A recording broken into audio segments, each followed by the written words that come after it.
आपको हमने बताया था कि ये संघर्ष समिति का रूटीन है।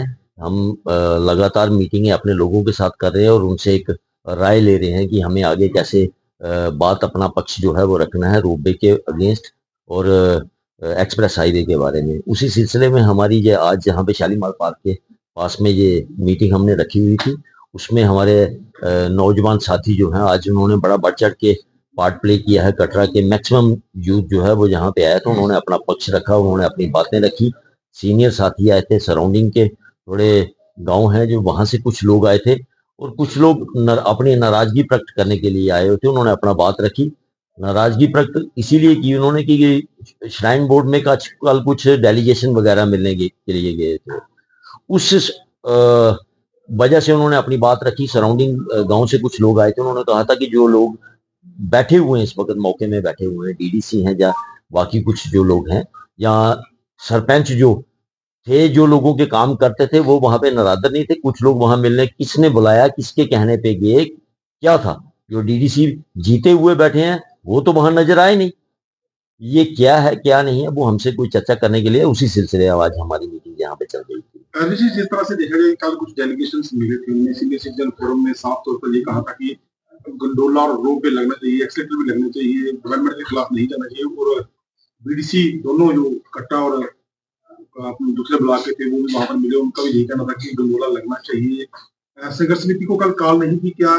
जो द्वारा गठित कमेटी थी वो यहाँ पर आई थी, क्या आपको कल कॉल नहीं थी मिलने के लिए? इस तरह से सीरीज ऑफ बैठक सिलसिला जो शुरू हुआ है, ये हमें भी बड़ा हैरानी की वाली बात लगी और अफसोस भी है कि हमारे साथ जो बातचीत हुई थी, फर्स्ट फेज में हमारे साथ बातचीत हुई थी, जिसमें डीवकाप साहब आए थे, जिसमें बान साहब आए थे, सुरेश जी आए थे, और उन्होंने कहा था सीरीज ऑफ मीटिंग आपके साथ करेंगे और आपको चलती रहेगी मीटिंग, उसमें जो हमारी तरफ से पक्ष रखा जाएगा या उनकी तरफ से रखा जाएगा।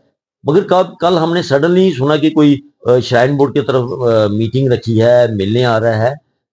सबसे पहली बात तो ये है कि वो लोग कहाँ गए।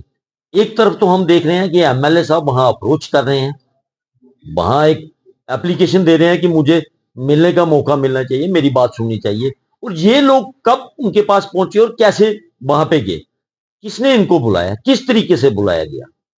क्या वो अपने ब्लॉक जिन जिन ब्लॉक को वो कह रहे हैं कि हम उन ब्लॉकों को रिप्रेजेंट करते हैं, क्या उन ब्लॉकों के लोगों को वो पूछ के गए, क्या अपने ब्लॉक के लोगों के साथ मीटिंग करके गए?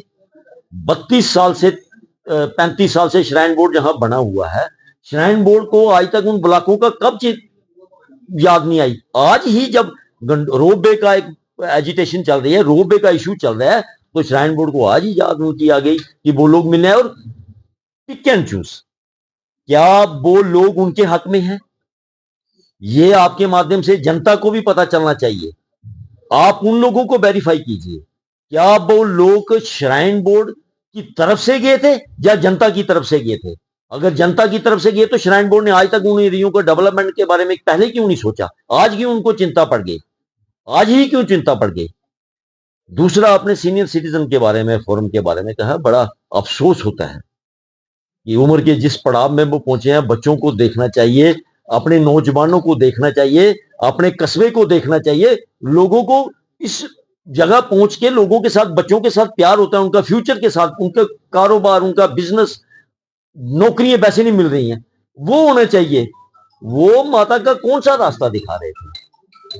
माता जिस रास्ते से गई है या माता के भक्त जिस रास्ते से जाते थे वो रास्ता दिखा रहे हैं। उनको जिंदगी में सिर्फ अपने आप को फ्रेम में लाने के बिना कभी कुछ नहीं नजर नहीं आया। अगर वो किसी भी एसोसिएशन को रिप्रेजेंट करते हैं, उस एसोसिएशन को सपोर्ट पूरा कटरा करता है, पूरा सराउंडिंग एरिया करता है, उसको वो देता है तो वो इवेंट कर सकते हैं। अगर कटरा साथ नहीं देता तो आज तक उनका इवेंट नहीं होता, जिस वजह से उनका चेहरा है। अगर करना ही है तो लोगों की सेवा करनी चाहिए। वो कभी कभी अपने लिए, सीनियर सिटीजन के लिए कमरे ढूंढते हैं, सरकार से मांगते हैं। आप चले जाओ, हर एक डिपार्टमेंट के पास चले जाओ, उनकी एप्लीकेशनें आपको मिल जाएंगी कि मुझे रूम चाहिए, मुझे। भाई आप सीनियर सिटीजन, सरकार भी रिटायर कर गई है, सोशल काज कीजिए ना, सोशल कार्य कीजिए ना। उनके भी कुछ साथी जो हैं वो आपको बता देंगे प्रेस कॉन्फ्रेंस करके, वो भी करेंगे। अब वो भी कह रहे थे हमको कि हमारे साथ क्या क्या क्या हुआ है, वो अलग बात है, मगर हमारा संघर्ष समिति हमारी नहीं है, ये पूरे कटरा की है, पूरे ध्रुव की है, लेबर, ये सराउंडिंग जो लोग हमारे साथ इन्वॉल्व हुए थे, संघर्ष समिति उनकी है। अगर उन्होंने ऐसा कहा तो वो इन लोगों को कहा है। दूसरा नंबर, अरुण जी, हम अपने मुंह से कुछ नहीं बोल रहे, मां भगवती हमसे बुला रही है। अगर उन्होंने ऐसा गलत बोला तो उनको उसका जी, उनका ये भी कहना था कल की अगर आस्था के नाम पर संघर्ष समिति लोगों को बदला रही है, संघर्ष समिति, तो जो माँ वैष्णो देवी थी वो जब गुफा में गई थी तो प्राचीन गुफा से गई थे, फिर नई गुफा को भी बंद कर देना चाहिए, उन रास्तों को भी बंद कर देना चाहिए। करण जी बताएं। जय माता दी। ये देखिए, शिव कुमार शर्मा जी, जिनके नाम के आगे शर्मा जी लगा हुआ है, वो ये कह रहे हैं कि मैं आस्था से क्या लेना देना। पहले उनके वर्ड सुनिए आप, मैंने ध्यान से सुनी नहीं, आपने प्रेस कॉन्फ्रेंस मैंने सुनी है। वो कह रहे हैं कि आस्था का क्या मतलब है।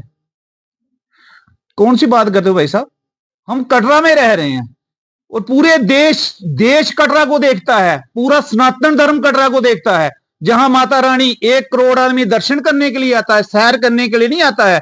शिव कुमार जी अमेरिका में गए थे तो पता नहीं क्या उनके कौन सा भूत अमेरिका का उन पे ऊपर सुपार हो गया, जहां कटरा आके उनको आस्था ही भूल गए। क्यों? माता रानी जिस रास्ते से गई थी वो रास्ता है। मैं किस रास्ते से जाता हूं, मेरा कोई वजूद नहीं है, किसी भगत का माता रानी के आगे कोई वजूद नहीं। जिस रास्ते से माता रानी गई है वही ओरिजिनल रास्ता है और आस्था की ही बात है।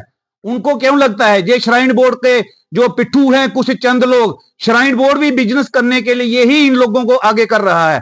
मैंने पहले ही कहा था, मैं बंद से कह रहा हूं कि shrine board east India company की आत्मा श्राइन बोर्ड में घुसी हुई है। जो जब चेयर पे बैठता है वो ईस्ट इंडिया